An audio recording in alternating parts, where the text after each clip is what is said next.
Find the heat produced if battery is removed from position A and again connected by reversing its polarity. तो आपने battery को पलट के लगा दिया, क्लियर, और आपको बताना है कि हीट लॉस कितना होगा या हीट प्रोड्यूस कितना होगा। अब फिर से पहले वाली चीज आपको करना क्या है बेटा, यहां पर भी आपको देख रहे हैं आप कैपेसिटेंस दिया हुआ है, अच्छा बैटरी नहीं दी हुई है, ओके बैटरी आप 20 वोल्ट ले लीजिए, 20 वोल्ट की बैटरी ले लीजिए। चलिए एक एग्जांपल हमने ले लिया, वी तो चाहिएगा, बिना उसके काम नहीं चलेगा, ठीक है, ओके। तो अब अगर आप देखेंगे तो यहां पे आपके पास चार्ज आ जाएगा Q is equal to CV, और ये आपका हो जाएगा प्लस 200 माइक्रोकूलम, यहां पे आपका आ जाएगा माइनस 200 माइक्रोकूलम। ये समझ में आया बेटा? अब अगर आप फाइनल पोजीशन पे देखेंगे तो फाइनल पोजीशन में आपके पास यहां पॉजिटिव चार्ज होगा, बैटरी रिवर्स कर दी आपने, और यहां पर आपके पास नेगेटिव चार्ज आ जाएगा, ठीक है, ओके। तो आंसर तो अभी देख लेते हैं बेटा, आंसर में तो कोई इश्यू नहीं है, कॉन्सेप्ट समझ में आना चाहिए, आंसर तो निकल ही आएगा, ठीक। और यही डिफरेंस है बेटा कि आपका जब मीन्स और एडवांस में है तो एडवांस में थोड़ा सा टाइम आपके पास जरूर एक्स्ट्रा रहता है। ओके चलिए चेक कर रहे हैं। अब देखिएगा हुआ क्या है, आपका जो डेल्टा क्यू आया, फिर वही पुराना वाला मेथड कर रहा हूं, अभी जो पहले केस में आपको बताया था, डेल्टा क्यू आप बता सकते हैं ना मुझे कितना हो गया? डेल्टा क्यू मेरा हो गया बेटा 400 माइक्रोकूलम। यस आपके आंसर भी आ गए, वेरी गुड वेरी गुड, ठीक है। और आपके पास जो V है वो आपको दिया हुआ है, या चलिए आप पहले वाले मेथड से कर लेते हैं, delta Q square by 2C, ये मैंने आपको मेथड बताया था, तो ये मेरा आ जाएगा 400 इंटू 400 बाय 2 इंटू, कहां गया, 20 था ना, नहीं C कितना है, C10 है, सॉरी C10 है, C जो है वो 10 माइक्रो फैराड दिया हुआ है, ओके। तो ये मैंने आपका कैंसिल कर दिया, ये मेरा 8000 माइक्रो जूल आंसर आना चाहिए, इतनी हीट मेरी प्रोड्यूस होगी। हाँ जी आपके आंसर आ रहे थे, मैं इधर सॉल्व कर रहा था।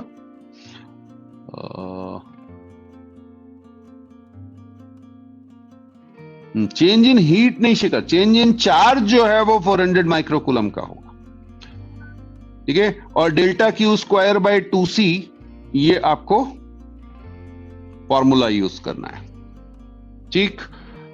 अच्छा अब अगर आप देखेंगे तो वो एनर्जी स्टोर वाला भी कॉन्सेप्ट, ओके नो प्रॉब्लम बेटा।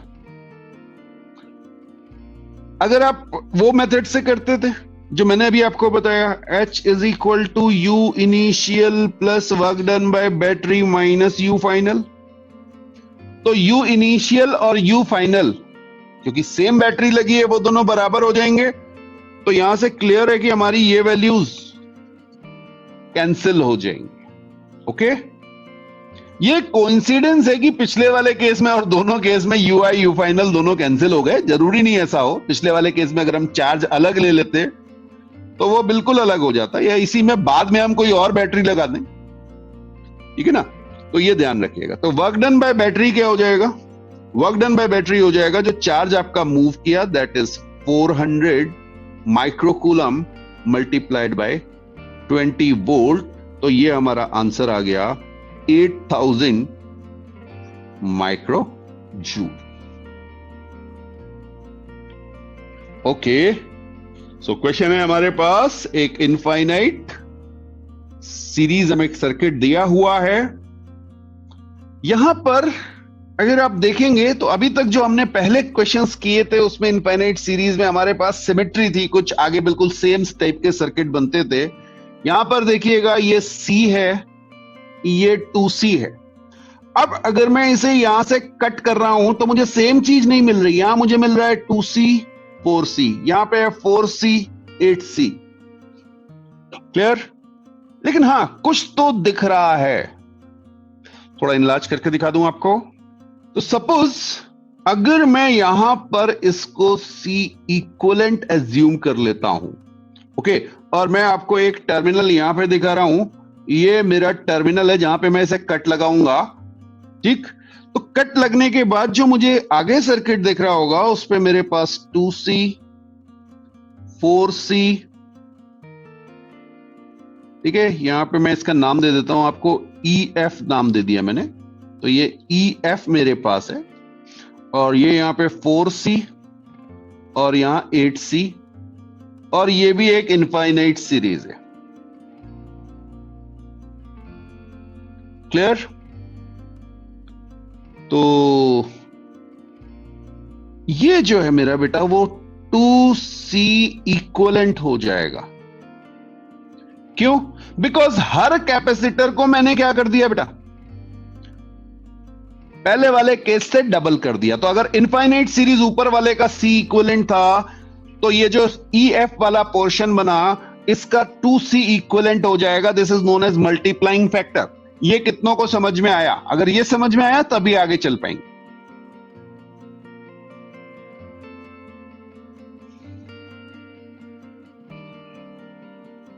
नहीं बेटा जल्दीबाजी मत कर, तूने C ले लिया उसको। यहां एक क्वाड्रेटिक बनानी पड़ेगी, ये क्वेश्चन हमने पहले किए हुए हैं ऐसे। अब देखिए इक्विवेलेंट सर्किट क्या बनेगा वो मैं आपको बना के दिखा रहा हूं।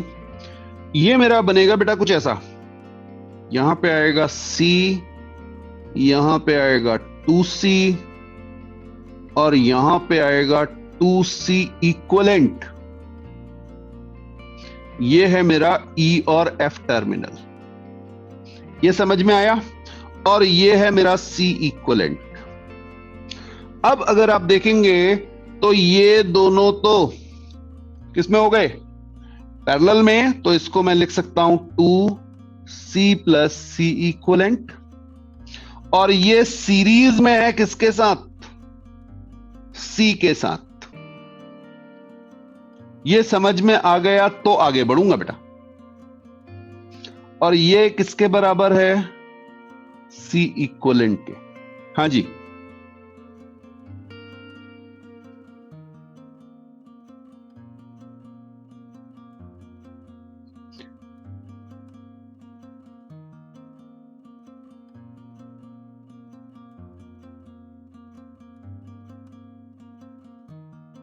ओके।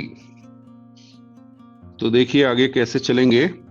हम यहां पे लिख सकते हैं C equivalent is equal to, ये और ये सीरीज में है, that means 2C plus C equivalent into C upon 2C equivalent plus 3C।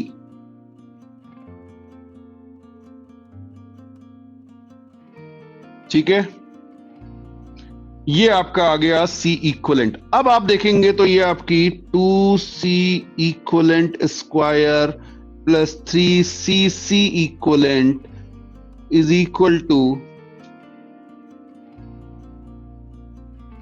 2C square plus 2CC equivalent, कुछ ये बन जाएगा। ठीक है, और इसको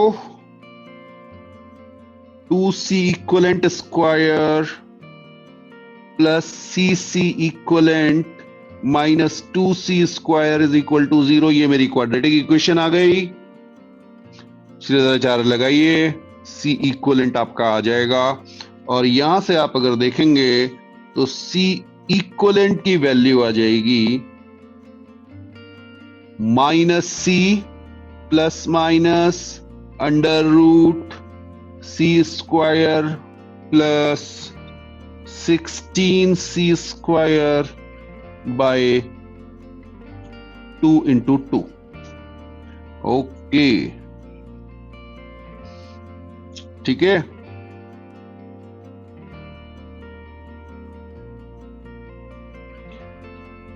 नहीं नहीं नहीं, बेटा ये बिल्कुल सिंपल सी अप्रोच है। और एक देखिए इसमें माइनस वाला साइन जो है वो हम डिस्कार्ड कर देंगे क्योंकि कैपेसिटेंस नेगेटिव नहीं हो सकता है। तो ये सिंपल सा आपका आ गया √17 माइनस 1/4C। हमारे पास एक क्यूब का फ्रेम है जिसमें 12 आर्म्स होंगी और उन 12 आर्म्स में हमने आइडेंटिकल कैपेसिटर्स लगा दिए। हर एक का कैपेसिटेंस C है, मैंने सब जगह लिखा नहीं है। ओके, इसको हमने आपको दो डिफरेंट अप्रोच से बताया था रेजिस्टेंस में जब किया था। तो यहां पर भी वही अप्रोच अप्लाई होगी। और अब अगर आप देखेंगे तो सपोज मैंने अगर यहां पर एक बैटरी लगा दी है, इसकी जरूरत नहीं पड़ेगी बट मैं जस्ट आपको समझाने के लिए ये दिखा रहा हूं कि ये मैंने एक बैटरी लगा दी। क्लियर? अब अगर आप सिमेट्री से देखेंगे तो इसमें कुछ पॉइंट्स आपको नजर आ रहे होंगे। किसके पोटेंशियल बराबर होंगे? सिमेट्रिक पॉइंट कौन से हैं देखिएगा। ए से चले तो सी पे पहुंचे, जी पे पहुंचे और ई पे पहुंचे, इन तीनों के पोटेंशियल बराबर होंगे। तो ये जो 3 पॉइंट हैं, ई मैं यहां लिख दे रहा हूं, E symmetric to C, symmetric to ji.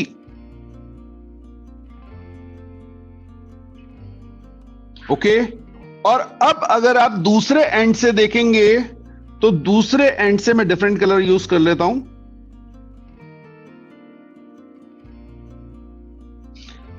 B से अगर आप देखेंगे तो बेटा डी ये एक आर्म के डिस्टेंस पर है, एफ और एच ये 3 पॉइंट सिमेट्रिक होंगे।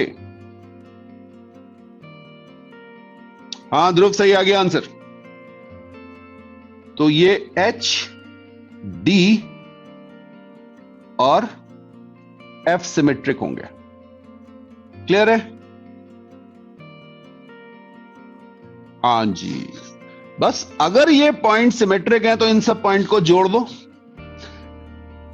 सिमेट्रिक होने का मतलब क्या है बेटा? इनके पोटेंशियल बराबर हैं, और अगर इनके पोटेंशियल बराबर हैं दैट मींस ये सारे एक ही पॉइंट की तरह ट्रीट हो रहे होंगे। तो अब मैं यहां से शुरू कर रहा हूं ए और यहां पे है मेरा बी। क्लियर? इसको रिकंस्ट्रक्ट कर देते हैं। बीच में हमें कहीं पॉइंट मिलेगा जो होगा एच जी, सॉरी एच नहीं ई, ई जी और सी, ये वाला पॉइंट मिलेगा कहीं, ई जी और सी। और अगर आप देखेंगे तो इनके बीच 3 कैपेसिटर आपके इस वे में लगे होंगे। ओके बेटा, ये ध्यान रखिएगा, ये सारी मेहनत यहां होती है, मैं पहले भी आपको बता चुका हूं। ये वहां सॉल्व करने वाले क्वेश्चन नहीं है। उसके बाद 3 कैपेसिटर ऐसे लगे होंगे और ये वाला पॉइंट आपका होगा एच डी एफ। ये समझ में आ रहा है बेटा? ठीक है। और अब अगर आप देखेंगे तो ई डी के बीच में, ई डी के बीच में ये कैपेसिटर रहा। इसी तरह से जी, ई और एच के बीच में ये रहा। तो ई से एच और ई से डी यानी हर एक ब्रांच के लिए 2 कैपेसिटर और बाकी के 6 कैपेसिटर, बाकी के 6 कैपेसिटर यहां लगे होंगे बेटा। क्या हो गया भाई?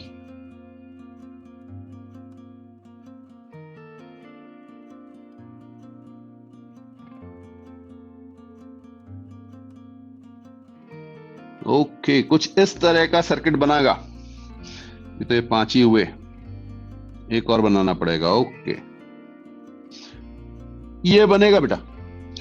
और ये देखिए कितना आसान हो गया। ये आपका है 3C, ये आपका है 3C और ये आपका है 6C।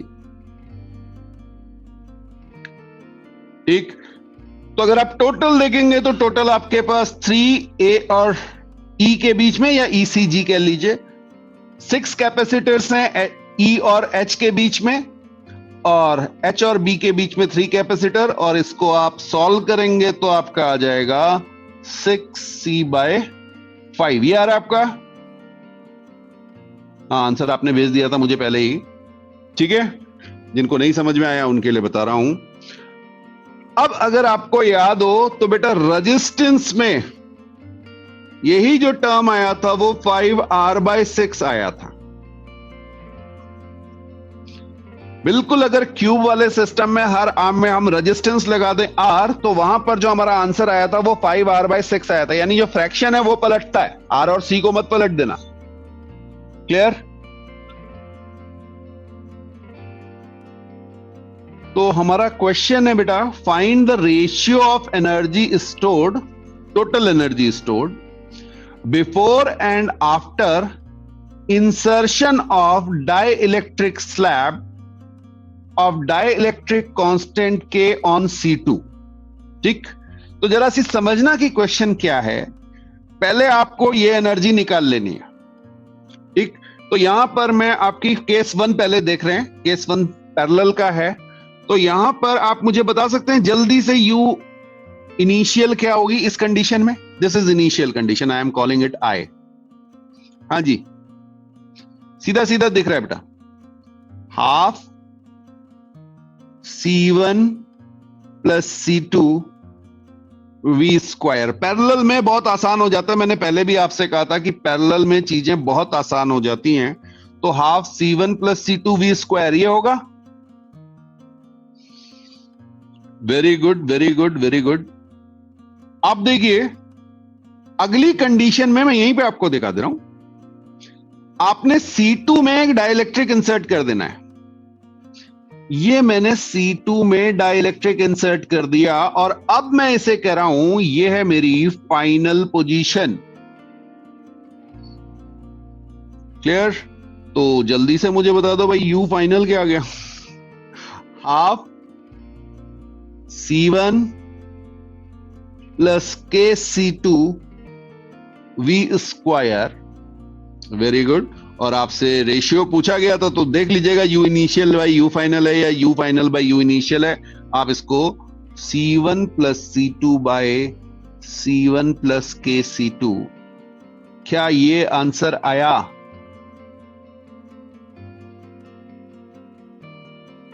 ठीक है, okay, very good, very good, very good, बहुत अच्छी बात है। अब जो दूसरा केस है, ये केस देखिएगा, ये सीरीज का केस है। हाँ जी, सीरीज के केस में यू इनिशियल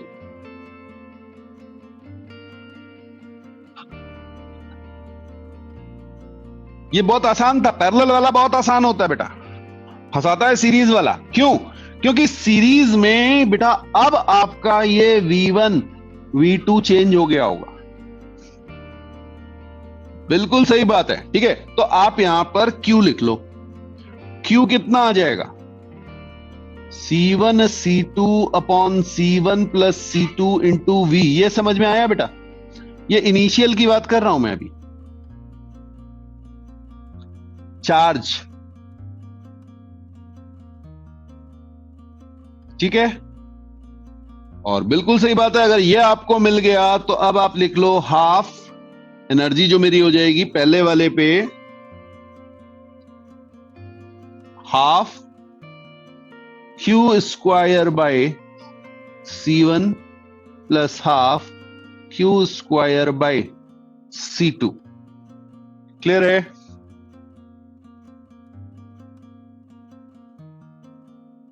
आप चाहो तो V से भी कर सकते हो, कोई इसको ऐसे लिखना चाहे कोई बुराई नहीं है बेटा।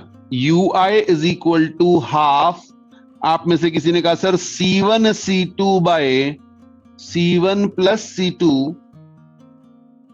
V square. बिल्कुल आप ऐसे कर सकते हो, कोई परेशानी नहीं है। ये यू इनिशियल हो गया, दोनों से आंसर एक ही आना है। क्लियर? ओके, अब क्या किया देखो, यहां पर मैंने डाइइलेक्ट्रिक इंसर्ट कर दिया और ये मेरी हो गई फाइनल। अब ये फाइनल हो गई है। हाँ जी, अगर आप Q के टर्म्स में देखेंगे तो अब क्या हो जाएगा? C1 ये वाला टर्म आ जाएगा बेटा, C1 के C2 इंटू के, बिकॉज C2 की जगह के C2 आ जाएगा। लेकिन ये वाला फिर से यहां करना ज्यादा अच्छा रहेगा ना। U फाइनल कितना हो गया बेटा? हाफ C1 के C2 C1 plus K C2 into V square. और यहां पे आप इसको डिवाइड कर दीजिए तो आपका आंसर आ जाएगा U initial by U final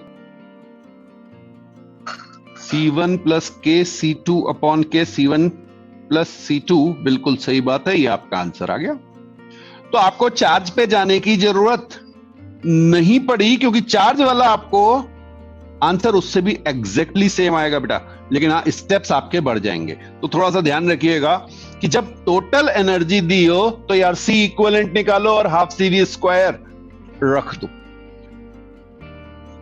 clear? Identical question है, बस अब की क्या कहा, एनर्जी स्टोर्ड ऑन C2 का रेशियो पूछा बेटा। आपकी टोटल एनर्जी नहीं, C2 में कितनी एनर्जी स्टोर थी ये पूछा गया। ओके, तो जल्दी से देख लेते हैं। U इनिशियल किस पे, C2 पे, तो ये कितनी हो जाएगी, हाफ C2 V स्क्वायर। और जब मैं इसको यहां पर इंसर्ट कर दूंगा, ये मेरी फाइनल पोजीशन हो गई, तो U फाइनल क्या हो जाएगा बेटा, हाफ के C2 V स्क्वायर। हाँ जी, ये क्लियर है? पैरेलल वाला तो बहुत आसान हो गया, सीरीज में देखो जरा। हाँ जी, पैरेलल वाला तो बहुत आसान है, ठीक है, बिल्कुल सही बात है। ऊपर वाले पे C1 वाले पे तो एनर्जी का फर्क पड़ना नहीं है। यहां क्या होगा, अच्छा एक चीज और ध्यान रखना, वो C1 पे भी पूछ सकता है, इंसर्ट C2 पे कर रहा होगा, पूछेगा C1 पे रेशियो। यहां पर क्या होगा, इनिशियल कंडीशन। तो अब आपके पास चार्ज वाला मेथड जरूरी हो जाएगा बेटा, ठीक है। तो यहां पर चार्ज वाला मेथड कर लीजिए या V1 V2 निकालिए, ठीक, ओके। तो अगर आप यहां पे देखें तो Q इनिशियल देख लेते हैं पहले। Q इनिशियल क्या आएगा, C1 C2 upon C1 plus C2 into V, और U इनिशियल हो जाएगी बेटा Q initial square by 2C2, ठीक। तो इसको जब आप देखेंगे तो ये आपका आ जाएगा C1 square C2 square V square by C1 plus C2 का होल स्क्वायर 2 इंटू C2। कुछ इस तरह की कहानी बनी क्या, देखो चेक करो। ये initial condition I, C1 square C2 square V square by 2C2 C1 plus C2 का होल स्क्वायर, जो कैंसिल हो रहा होगा वो कर देना बाद में, ठीक है, ओके। अब जरा सेकंड वाली सिचुएशन देखें।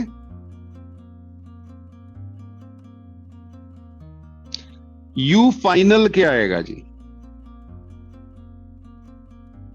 ठीक। सेकंड वाली सिचुएशन में पहले यहां पर हम ये डाइलेक्ट्रिक इंसर्ट कर देते हैं। अब बेटा Q फाइनल मेरा आ गया, हाँ जी, C1 के C2 upon C1 plus K C2, ठीक। और U फाइनल जो मेरा C2 पे स्टोर है वो मेरा आ जाएगा K square C1 square C2 square upon C1 plus K C2 का whole square divided by twice of K C2। कुछ समझ में आया? Q final square by 2C2 आएगा, और C2 जो है वो के C2 हो चुका है क्योंकि डाइलेक्ट्रिक इंसर्ट हो गया। बस अब रेशियो निकालना है, 1/k अभी भी नहीं यार, अब तो नहीं आना चाहिए। 1/k तो पुराना वाला आंसर है। देख लेते हैं, देख लेते हैं, देख लेते हैं, चिंता नहीं। चलो जी, ये k से ये k कट चुका है। नहीं, यहां पे डिफरेंस है ना बेटा, कैसे आ जाएगा? यहां पे डिफरेंस है, देख, ये थोड़ी कैंसिल हो जाएगा। ओके, तो u initial by u final. तो अगर आप देखेंगे, अच्छा यहां v स्क्वायर भी आएगा बेटा। हाँ जी, तो इसको जरा देखते हैं। ये ऊपर जाएगा आपका, ये मेरा आएगा c1 plus k c2 whole square into 2c2। c1 square, c1 square, c2 square, ये सब जो है कैंसिल हो जाएगा अपॉन c1 प्लस c2 का होल स्क्वायर 2c2। एक ये k आएगा और अब ये कैंसिल हो जाएगा 2c2 से 2c2। तो कुछ ऐसा आएगा बेटा, c1 plus k c2 whole square divided by k c1 plus c2 का होल स्क्वायर। तो ये आपका रेशियो आएगा।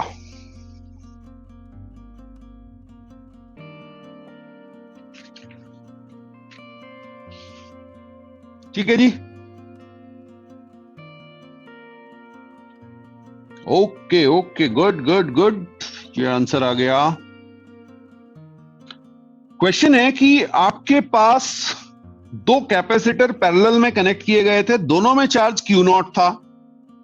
ठीक है, दोनों की एक एक प्लेट फिक्स दी गई है आपको, और एक प्लेट मूव करना शुरू करती है। ये जैसे ये प्लेट आपने ली, इधर दिखाया हुआ आपको v स्पीड से, और ये वाली प्लेट इधर मूव की v स्पीड से, यानी आप कैपेसिटेंस चेंज कर रहे हैं। ठीक, इसकी वजह से क्या होगा, कुछ चार्ज फ्लो करेगा और आपको निकालना है कि वो करंट क्या है।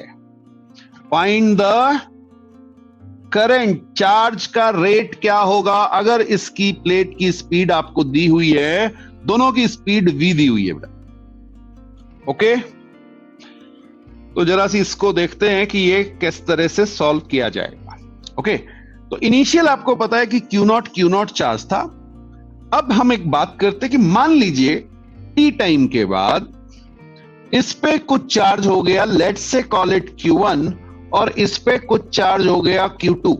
चार्ज रिडिस्ट्रीब्यूट होगा क्योंकि कैपेसिटेंस चेंज हो रहा है बेटा, है तो दोनों पैरेलल में, तो V सेम रहेगा। ठीक, अच्छा, अब यहां पर अगर मैं एक इक्वेशन यहीं से लिख दूं, Q1 plus Q2 is equal to 2Q0, तो ये क्या आपको समझ में आ गई? अगर ये आ गई तो मुझे बता दीजिए। देखिए, इसकी पॉजिटिव और पॉजिटिव प्लेट कनेक्टेड है। अगर मैं प्लेट्स को मूव कराऊंगा तो क्या होगा, एक जगह से दूसरी जगह चार्ज जाएगा। मैंने आपको ये Q0 लेके करा रहा हूं, Q1 Q2 लेके भी आ सकता है। ठीक है, पॉजिटिव नेगेटिव प्लेट कनेक्ट करके भी आ सकता है। तो Q1 plus Q2 is equal to 2Q0 हो जाएगा। ये समझ में आ गया तो मुझे रिस्पॉन्स भेज दीजिए, फिर आगे चलें।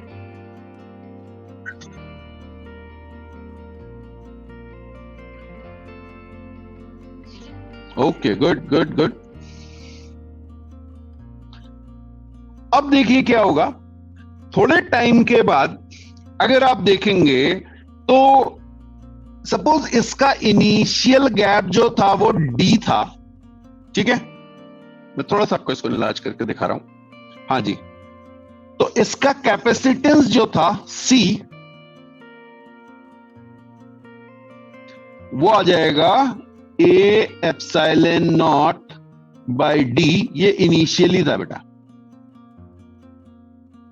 ठीक है, T टाइम पर ये क्या हो गया होगा, C at time T, area में तो कोई चेंज हुआ नहीं, epsilon not upon D plus VT। इसको मैं C1 कह ले रहा हूं, और C2 जो मेरा है वो हो गया होगा A epsilon not by D minus VT. ये समझ में आया?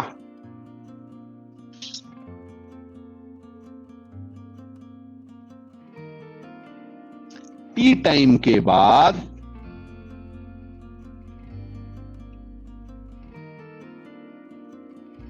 हाँ, इनिशियली तो दोनों सेम थे, इनिशियली दोनों आइडेंटिकल दिए हुए हैं, ठीक है। अब देखिए मेरे पास यहां पर प्लेट डी थी, ये प्लेट मेरी इधर चले गई, तो टी टाइम में ये वीटी आगे चले गई होगी। तो डी पहले से डिस्टेंस था, अब गैप कितना हो गया? D plus VT. और दूसरी वाली प्लेट देखिए, उसकी ये वाली प्लेट फिक्स है और ये वाली प्लेट इधर चल रही है, तो ये वीटी डिस्टेंस आगे चल जाएगी। यहां पर मेरा गैप आ जाएगा डी माइनस वीटी। हाँ जी, ये अगर क्लियर हो तभी आगे बढ़ेंगे।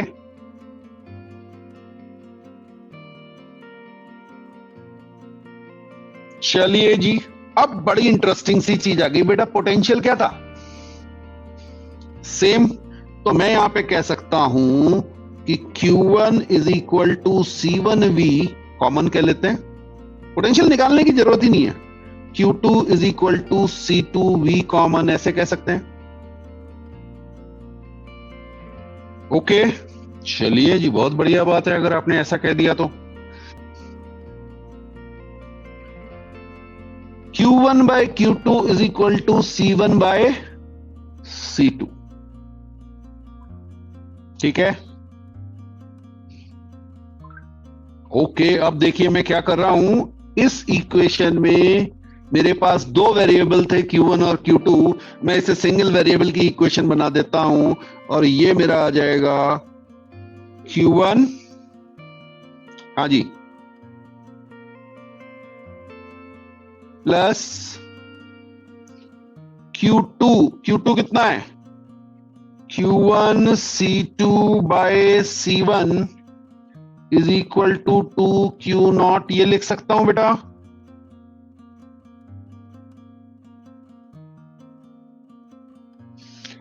और अब अगर मैं यहां पर Q1, ये मेरा आ जाएगा C1 plus C2 by C1 is equal to 2Q0, ये मेरा आ जाएगा Q1 is equal to 2Q0 C1 by C1 plus C2,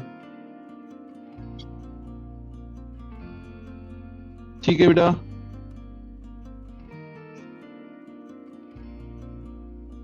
और यहां पर वैल्यू रख दीजिए 2Q0, C1 की वैल्यू कितनी आई थी बेटा? मेरे ख्याल से D प्लस VT आई थी, और C1 प्लस C2 की वैल्यू क्या हो जाएगी? 2D।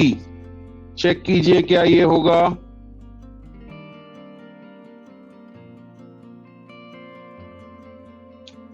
Q1 is equal to 2Q0 D plus VT by 2D।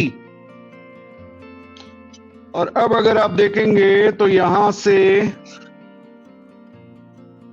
2 से 2 कैंसिल हो गया,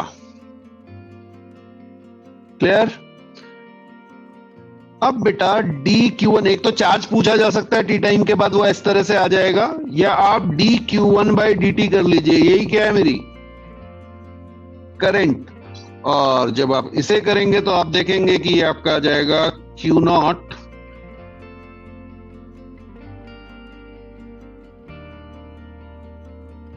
d बाई डी, एक मिनट, हाँ, d by dt plus Q0 VT by D, कुछ इस तरह का आएगा।